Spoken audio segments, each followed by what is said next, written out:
ce soir, certaines choses, de marcher dans la lumière, marcher selon la voie du Saint-Esprit. Mais on va parler au sujet de l'onction du Saint-Esprit. Et c'est quoi l'onction? On dit l'onction, c'est un bon terme de religion, vraiment, ou de la Bible. L'onction, c'est quoi? Simplement, c'est la puissance de Dieu. C'est la puissance du Saint-Esprit. C'est sa présence. Quand il se manifeste, il est là, c'est sa présence, sa puissance est là. Et on lit Actes plusieurs, mais Luc a dit en Actes que comment Dieu a oint Jésus de Nazareth avec puissance et du Saint-Esprit et qui allait en lieu faisant du bien. Et il a guéri tous qui étaient malades.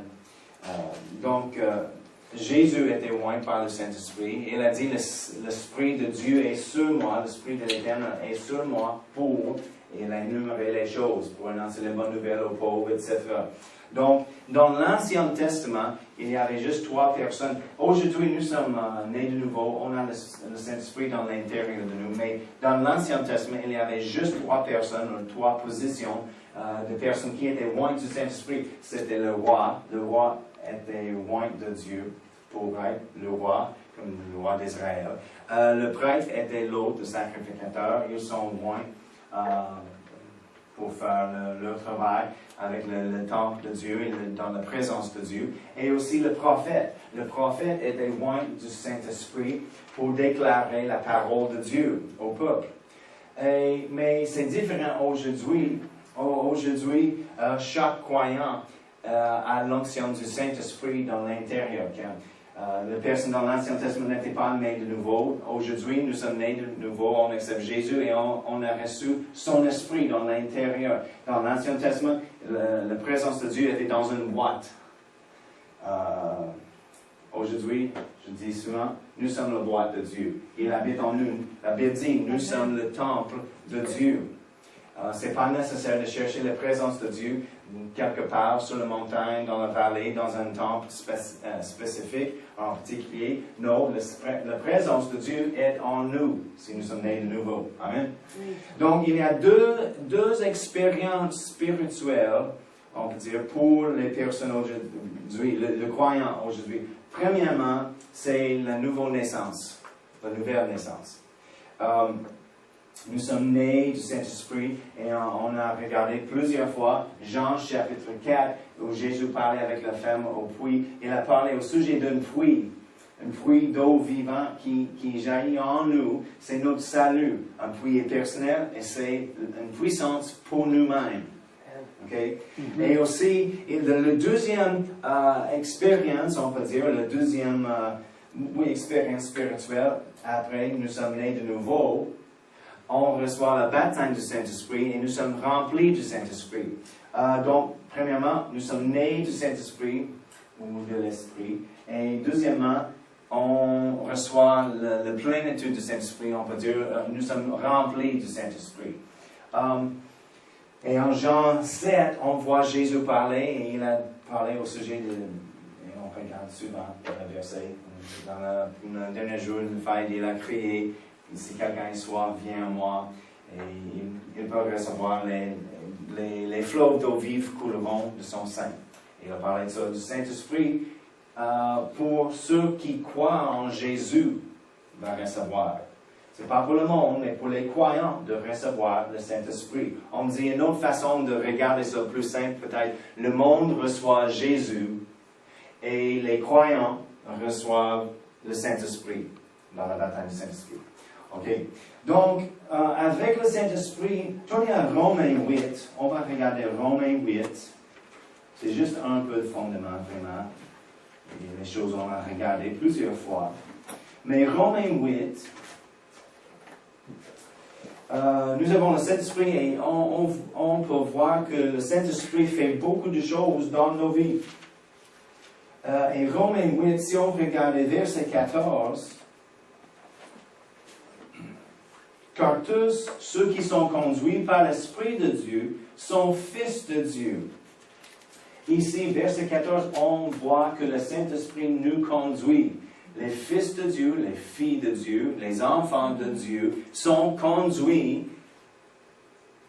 en toutes choses par le Saint-Esprit. Nous ne sommes pas conduits par les circonstances, par les portes. Oh, combien de temps on entend les personnes, oh, la porte a fermé, donc c'est pas la volonté de Dieu. Nous ne sommes pas conduits par les portes ouvertes ou fermées, nous sommes conduits par le Saint-Esprit. Si on arrive par la direction du Saint-Esprit et la porte est fermée, on commande la porte d'ouvrir, parce que c'est la volonté de Dieu. Parce que nous sommes conduits par le Saint-Esprit, par les toisons, pas par les circonstances, les autres choses. Souvent, on entend les personnes parlent, les croyants parlent aux circonstances à l'extérieur. Oh, si quelque chose arrive ou quelque chose n'est pas arrivé, donc on ne fait pas ça parce que, évidemment, non, on ne devine pas la volonté de Dieu. On lit la parole de Dieu pour déterminer la parole de Dieu et on prie et on suit le Saint-Esprit dans l'intérieur de nous. Aujourd'hui, c'est 9/11, le 11 septembre, c'est l'anniversaire quand les tours ont tombé, des choses. Et je rappelle les histoires des personnes qui étaient sauvées parce qu'ils ont...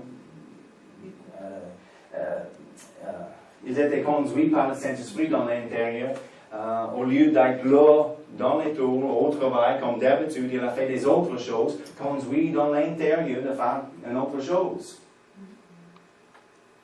C'est juste une chose, le Saint-Esprit fait pour nous, il nous conduit.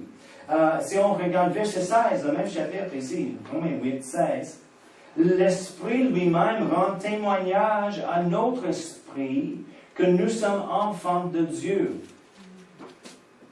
Oui, nous sommes nés de nouveau. C'est pas chaque jour on a les sentiments comme nous sommes sauvés. Après, nous sommes nés de nouveau. Quand nous sommes jeunes dans le Seigneur, nous sommes les bébés chrétiens, des choses. Des fois, on pense, est-ce que je suis vraiment sauvé? Je ne me sens pas comme ça. J'ai les pensées, j'ai les sentiments, j'ai les autres choses. Mais le Saint-Esprit, la Bible dit, il rend témoignage dans l'intérieur de nous, nous sommes enfants de Dieu. C'est vrai, et aussi c'est un principe, il rend témoignage. C'est comment il nous conduit par le témoignage dans l'intérieur de nous. Il rend témoignage, hey, arrête, wow, attends, quelque chose n'est pas correct. Ou, hey, c'est bon, on va regarder ça en plus. Donc, il nous conduit, il rend témoignage dans l'intérieur de nous. Si on regarde et reculer à verset 11,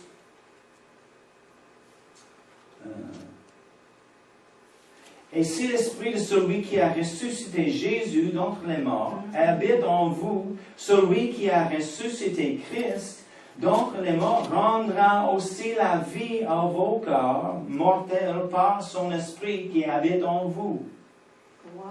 Donc, une autre traduction dit, il remplira notre corps avec la vie.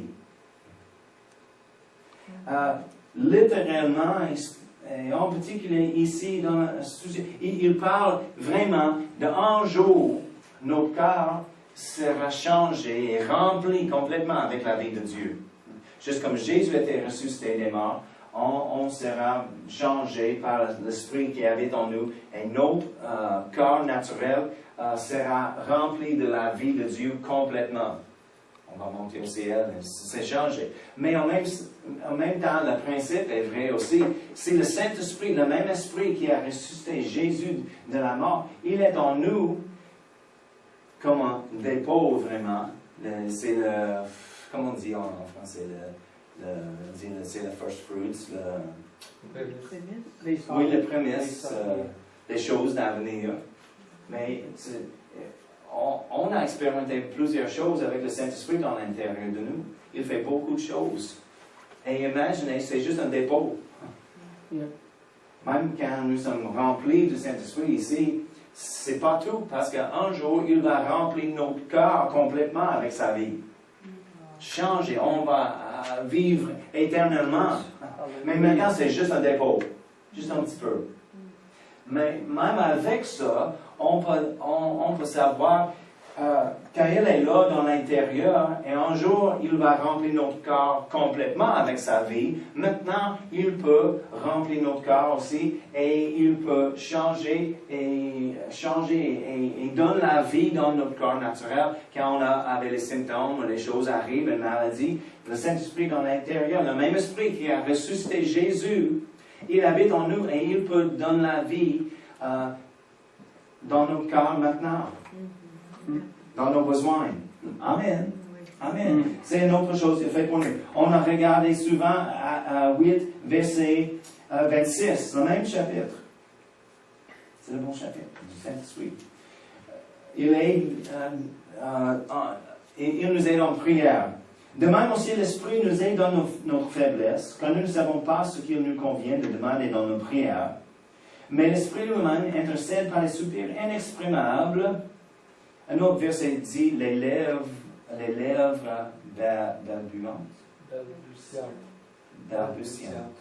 balbutiantes. Oui. Il parle au sujet de parler en langue. Et celui qui sonde les cœurs connaît quelle est la pensée de l'Esprit, parce que c'est selon Dieu qu'il intercède en faveur des saints, ou selon Dieu, ça veut dire simplement selon la volonté de Dieu. Il y a les autres traductions qui disent, on prie comme ça, selon la volonté de Dieu, qu'on intercède en faveur des saints. Donc, quand on ne sait pas comment on a besoin de prier, on peut prier en langue. Et il nous aide dans notre faiblesse. J'aime ça, on a dit juste récemment, mais on va dire encore. Quand il a dit, il nous aide dans notre faiblesse, le mot aide, dans le grec, vient de 3 mots différents. Ça veut dire saisi, ensemble ou avec, et contre. L'implication est, quand on prie en langue, si on a un fardeau, un fardeau de prière, un problème dans notre vie, quand on prie, il nous aide, il saisit avec nous, ou ensemble avec nous, contre le problème. Et c'est bon. Il nous aide dans cette façon si on prie concernant la montagne, si on a un grand problème dans notre vie, de bouger ça, il saisit le problème avec nous, ensemble avec nous, contre le problème. Et ensemble, il nous aide en prière pour tasser les choses, pour changer les choses, pour prier. Plus tard, le verset 27, il dit, selon la volonté de Dieu. Parce que quand on ne sait pas la volonté de Dieu, si la volonté de Dieu n'est pas explicite dans la parole, on va se marier qui? Exactement. Ou quel emploi, ou quelle ville on va habiter, ou les changements de la vie personnelle ne sont pas marqués dans la Bible. Mais le Saint-Esprit, il sait la volonté de Dieu. Donc, quand on ne comprend pas ça, qu'est-ce que je dis en prière? Je ne sais pas. Je vais prier en langue. Quand je prie en langue, le Saint-Esprit, il m'aide et il saisit les choses ensemble avec moi contre le problème, contre notre ignorance, et on prie selon la volonté de Dieu, par le Saint-Esprit dans l'intérieur. Amen. Ah, c'est incroyable. Amen. Amen. Amen. Tournez à Jean 14, l'évangile de Jean 14. Parce que cette onction, c'est quoi l'onction? Simplement la puissance de Dieu, on peut dire. On peut dire les autres choses aussi, mais simplement, juste pour être simple, on peut dire l'onction et la puissance de Dieu. Jean 14, verset 16. Jésus parle et il dit, « Et moi, je prierai le Père, et il vous donnera un autre consolateur. » Parce que jusqu'à ce moment-là, Jésus était le consolateur des disciples. Quand on dit un autre, oui, il y a il y a 3 significations, mais 2 comme on peut dire. Si Sam, je vais donner un autre, des autres souliers. peut-être, je dis quelque chose de différent. Je n'aime pas ça, je vais donner les autres, comme les crocs. C'est mieux. C'est plus confortable. Mais des fois, c'est une définition d'autre, une autre sorte. Ça veut dire. Mais ce n'est pas la signification ici. Quand Jésus dit, il va donner un autre consolateur, et il a signifié un autre de la même sorte. Oui. Comme si mes lunettes sont cassées, oh, j'ai besoin d'un autre. Si c'est la prescription, j'ai besoin pas une autre sorte, mais la même sorte. Juste un autre.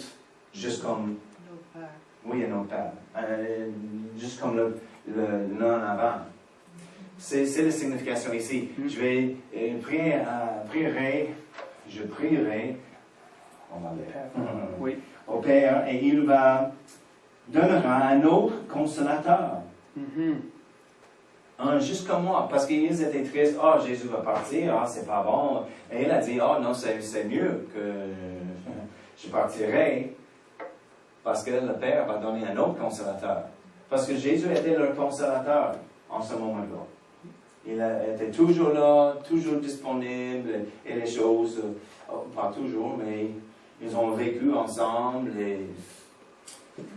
Mais, donc, il a dit, quel verset? 16. Merci. Et moi, je prierai le Père, et il vous donnera un autre consolateur, afin qu'il demeure, ce consolateur qui viendra, demeure éternellement avec vous, l'esprit de vérité, que le monde ne peut recevoir. Encore, il dit, le Saint-Esprit n'est pas pour le monde. Jésus est pour le monde. Le monde doit premièrement recevoir Jésus. Et après, parce que le monde n'est pas capable de recevoir le Saint-Esprit. Pourquoi? Rappelez-vous l'histoire Jésus a rencontré à propos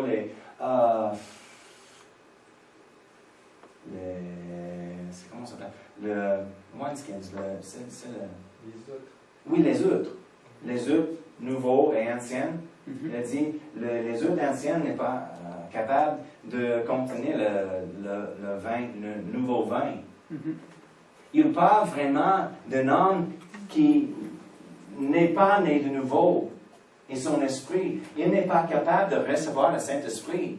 Non, premièrement, il doit être changé dans l'intérieur pour contenir le nouveau vin. C'est pourquoi il a dit ici, le monde ne peut pas recevoir le Saint-Esprit.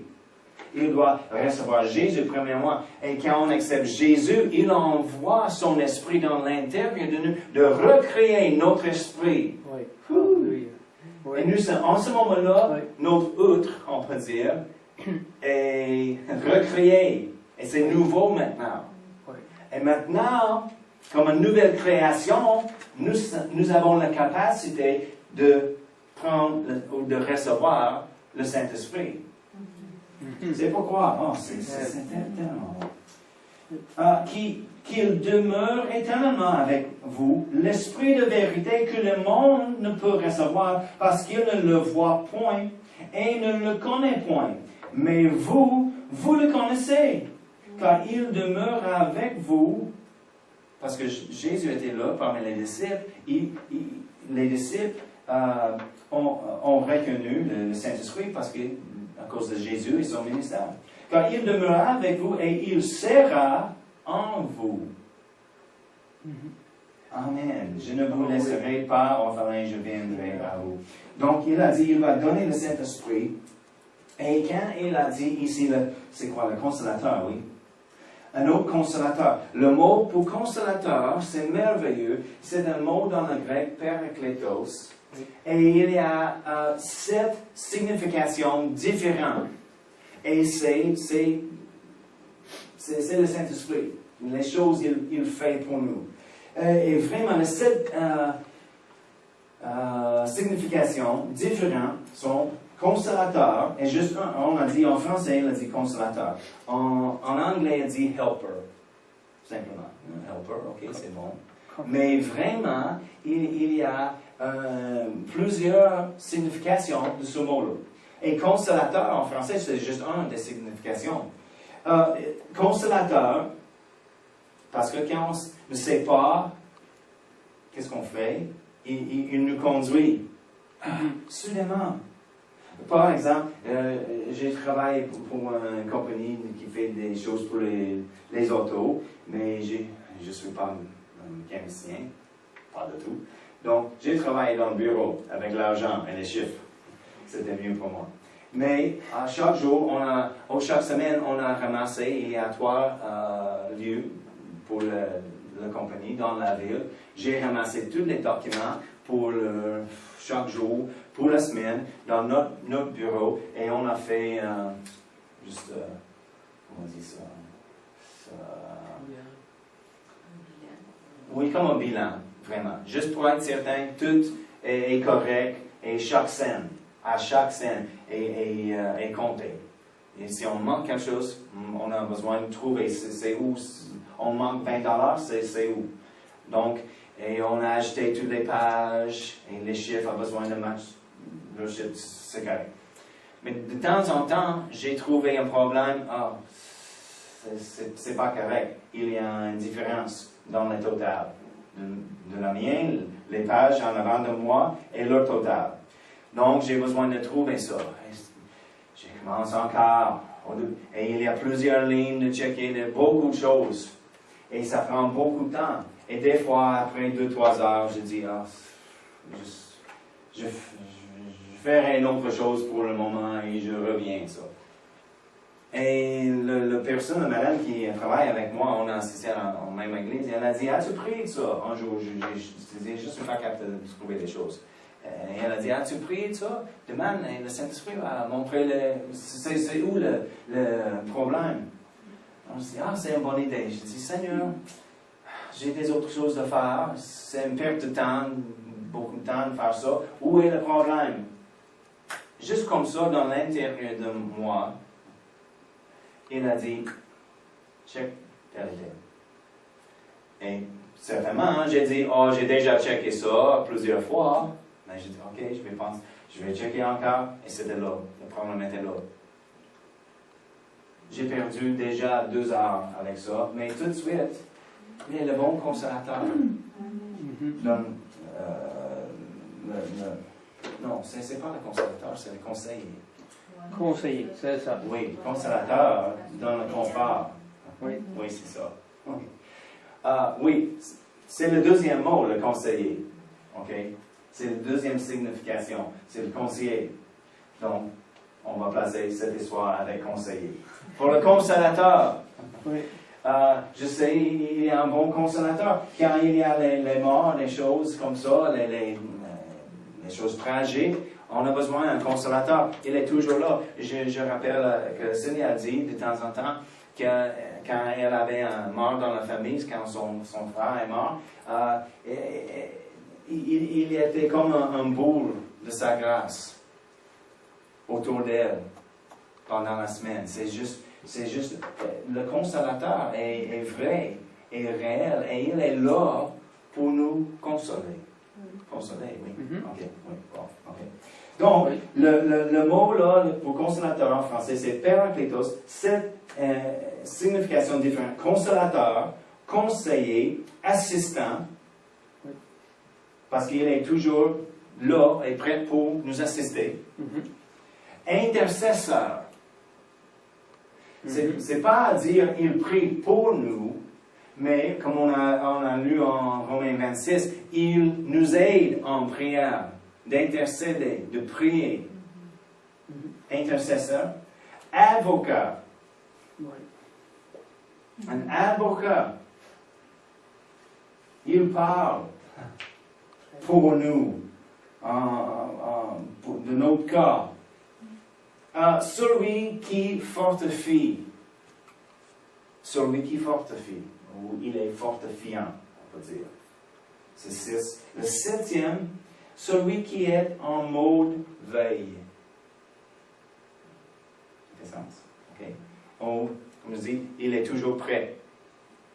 Il regarde, il est toujours prêt. Comme s'il nous aide en prière, si on ne prie pas, il n'aide pas. Il ne fait rien. Il attend pour nous. Mais il est toujours prêt. Et le moment on appelle celui d'aider en prière, il est là et prêt. Et il reste comme ça, en mode veille. Amen. Et une autre chose, il dit, verset 17, je pense. Oui, l'esprit de vérité que le monde peut recevoir, parce qu'il ne le voit point.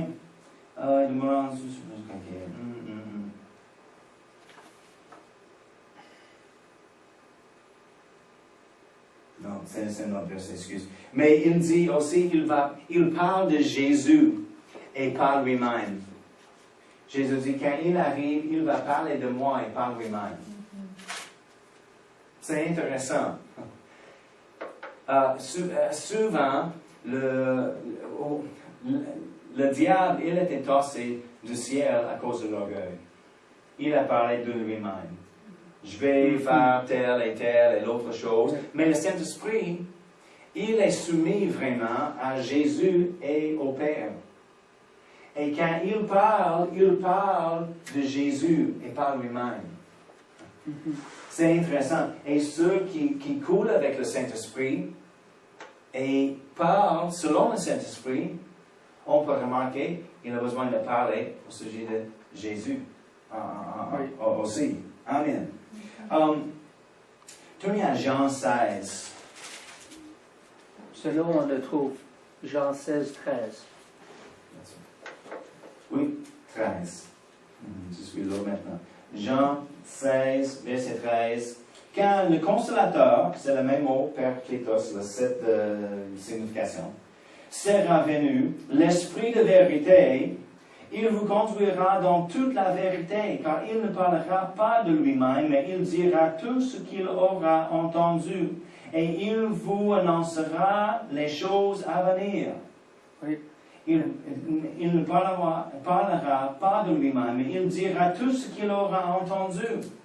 Quand le Saint-Esprit parle, il parle à nous, au-dedans de nous, c'est Jésus qui parle. Et le Saint-Esprit, il parle les choses qu'il a entendues. Et juste avant, il a dit, il nous conduit dans toute la vérité. Si on suit le Saint-Esprit, si on écoute, si on développe une sensibilité de suivre le Saint-Esprit, on arrive toujours dans la vérité. Plus en plus dans la vérité. Pourquoi? Parce qu'il nous conduit. Oui, on en attend. OK. Ici, encore Jean 14, verset 26, on remarque. Mais le consolateur, l'Esprit Saint, que le Père enverra en mon nom, vous enseignera toutes choses et vous rappellera tout ce que je vous ai dit. Il nous enseigne toutes choses et il va revenir avec les choses qu'on a déjà entendues. Avez-vous jamais pensé d'un verset que tu as lu juste quelques fois? Juste un, deux fois peut-être, tu as entendu, et soudainement, dans une situation, le verset arrive encore. C'est le Saint-Esprit. Il dit, hey, rappelle le verset. Qu'est-ce que la Bible dit? Rappelle ça. Et c'est une aide. Donc, il fait la même chose avec les... ma tante m'a raconté. Elle n'est pas remplie du Saint-Esprit. Son Église ne croit pas ça, mais elle est née de nouveau. Elle a le Saint-Esprit dans l'intérieur d'elle. Et après la mort de son mari, mon oncle, elle avait la tristesse, certainement. Elle était en deuil. Mais après quelques mois, elle était juste, on dit, bleue. Oui, qu'est-ce que je dis ça? Elle se sent juste triste, elle est comme dépressive un petit peu. Elle lave les vaisselles dans la cuisine et soudainement, juste de nulle part, on peut dire, mais on sait d'où. Elle a pensé d'un chant. Elle chante à l'église, juste soudainement dans son cœur. Elle a commencé de chanter ce chant-là pendant qu'elle lave les vaisselles. Et elle a dit, elle a chanté le chant, et la tristesse est partie. Ses sentiments étaient changés. Pourquoi? Parce que le Saint-Esprit était là, et il a dit, hey, rappelle ça. Et il a donné le chant. Elle a commencé de déclarer ça, chanter ça, et la joie revenu encore. Donc, il nous rappelle. Mais remarquez, il va enseigner, il va nous conduire dans toute la vérité. Il va enseigner, la Bible dit, toutes choses. Alors, s'il m'enseigne toutes choses, je connais tout. Oui, c'est vrai. Toutes choses que c'est nécessaire pour ma vie et mon destin en Dieu, je connais. Tournez à 1 Jean 2. 1 Jean 2, verset 20. Il dit, pour vous, c'est pas l'évangile de Jean, mais 1 Jean 2, verset 20. Pour vous, vous avez reçu l'onction de la part de celui qui est saint, et vous avez tous de la connaissance. Il a dit, on a reçu l'onction. C'est la puissance de Dieu. On a reçu l'onction et on a toutes les connaissances. En verset 27, le même chapitre, verset 27, 1 Jean 2, verset 27, il dit, pour vous, l'onction que vous avez reçue de lui demeure en vous, et vous n'avez pas besoin qu'on vous enseigne. Mais comme son onction vous enseigne toutes choses, et qu'elle est véritable, et qu'elle n'est point un mensonge, demeurez en lui selon les enseignements qu'elle vous a donnés. Donc, c'est intéressant. Il a dit, il nous va enseigner toutes choses, il nous conduit dans toute la vérité. Et il a dit, c'est pas nécessaire qu'un homme nous enseigne. Mais en même temps, la Bible dit que Jésus a placé dans le cadre de Christ les enseignants, les apôtres, les prophètes, les autres. Donc, pourquoi le perfectionnement du saint? Donc, c'est pas une contradiction. Parce que Dieu ne contredit pas lui-même.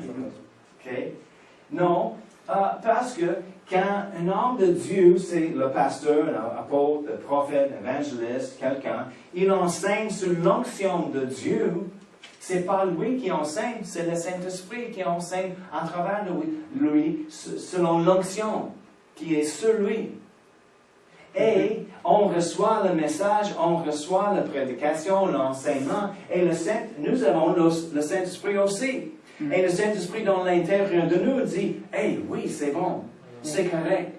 Ah, j'aime ça. » Il rend témoignage dans l'intérieur de nous encore, oui. Même si c'est quelque chose qu'on n'a jamais entendu avant. Peut-être on était ignorant d'un verset ou d'un principe dans la Bible, et quand c'est enseigné avec l'onction du Saint-Esprit, le Saint-Esprit en nous dit, « Oui, Amen. » Et à l'autre côté, la médaille, s'il prêche ou enseigne quelque chose qui n'est pas correct, même si le son est bon, le Saint-Esprit dans l'intérieur dit, non, attends. Il y a une histoire, un homme de Dieu, il a parlé avec un autre homme de Dieu qui avait une classe, et il a entendu un monsieur qui enseignait la Bible, et il a apporté toute sa classe comme information biblique dans la réunion de cet homme. Et après 2-3 jours, il a dit, « Oh non, je pense que c'est pas bon. » Et il avait les regrets vraiment d'apporter tous les étudiants pour la classe avec lui. Mais il y a une madame qui parlait avec le même monsieur, il a parlé avec. Et cette madame, elle était née de nouveau depuis 2 semaines. Et elle a dit, le premier soir, et elle était là, non, c'est pas correct. Et elle n'est pas revenue. Elle était plus sensible des choses, parce qu'elle a juste récemment reçu le Saint-Esprit, ou Jésus était né de nouveau, et elle a remarqué, c'était plus facile pour elle. Pourquoi? Des fois, nous sommes mal enseignés, les choses, et on a besoin de unlearn. Défaire. Reprogrammer. Oui, reprogrammer les choses qu'on a été enseignées quand c'est mal enseigné. Mais on peut développer une sensibilité dans l'intérieur au Saint-Esprit quand il parle, quand il rend témoignage, quand il nous conduit pour regarder les choses.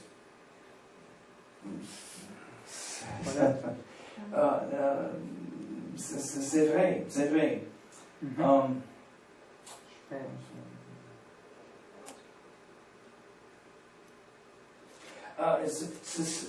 Aussi, c'est une autre raison, vraiment, l'Église locale est nécessaire. Parce qu'on sait qu'on sait les choses qu'on sait. Et souvent, ou d'habitude, le Saint-Esprit, il nous parle par les choses qu'on sait. Mais si je suis ignorant, il a la capacité, il peut donner les rêves et les visions des choses et juste parle avec sa voix, mais d'habitude, il parle selon la parole et la parole, on prend et met dans nos cœurs. Donc, mais quand on rassemble, peut-être Michel, il comprend quelque chose que je ne comprends pas, ou il connaît les choses qu'il connaît. Je connais les choses de moi, il connaît les choses comme il a étudié les choses. Mais quand on parle ensemble et il partage les choses de lui, le Saint-Esprit est capable, parce qu'il a le Saint-Esprit, j'ai le Saint-Esprit, et quand il parle, le Saint-Esprit en lui parle à travers de lui, et le Saint-Esprit en moi dit, « Hey, wow, c'est bon, c'est une bonne révélation. » Et je reçois une autre chose. C'est juste en parlant. C'est la même chose dans l'onction coopérative dans l'Église. Quand quelqu'un, c'est pourquoi il dit, chaque personne peut prophétiser, chaque personne, tout le monde arrive avec un chant, un hymne, des choses, un verset, une révélation. Pourquoi? Parce que chaque personne a le Saint-Esprit et quand on parle ensemble ou dans l'Église sous l'onction de Dieu, on donne quelque chose, on partage même un témoignage. Il y a une façon de témoigner sous l'onction du Saint-Esprit et tout le monde est béni et on peut recevoir révélation. Une bénédiction de ça. Parce que c'est sous l'onction du Saint-Esprit et le Saint-Esprit en nous dit, ah oui, amen, je le reçois. C'était bon pour lui, c'est bon pour moi aussi. Juste, c'est comment le Saint-Esprit il nous enseigne. Donc, quand il dit, souvent j'entends les personnes qui disent, oh, la Bible dit, j'ai une onction, c'est pas nécessaire pour un homme de m'enseigner. Non, c'est l'orgueil, les personnes avec l'attitude comme ça.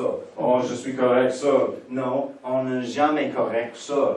On a besoin les uns les autres, le cœur du Christ et tous les dons que Jésus a donnés au cœur du Christ. Et quand les choses sont faites sous l'onction de Dieu, on peut recevoir, c'est le Saint-Esprit qui fait les choses. Même dans la louange, la prédication, les enseignements, en toutes choses, c'est l'onction du Saint-Esprit est là pour nous enseigner. Et on peut recevoir. Amen. Amen. C'est mieux. On va quitter l'autre ce soir. Merci Seigneur. On te remercie pour le merveilleux Saint-Esprit qui vit en nous. Il nous enseigne, il nous conduit, il nous aide en prière. Oh, merci pour le consolateur, le conseiller, notre aide en toutes choses, Seigneur. Merci pour ton esprit. Aide-nous de développer une sensibilité à lui.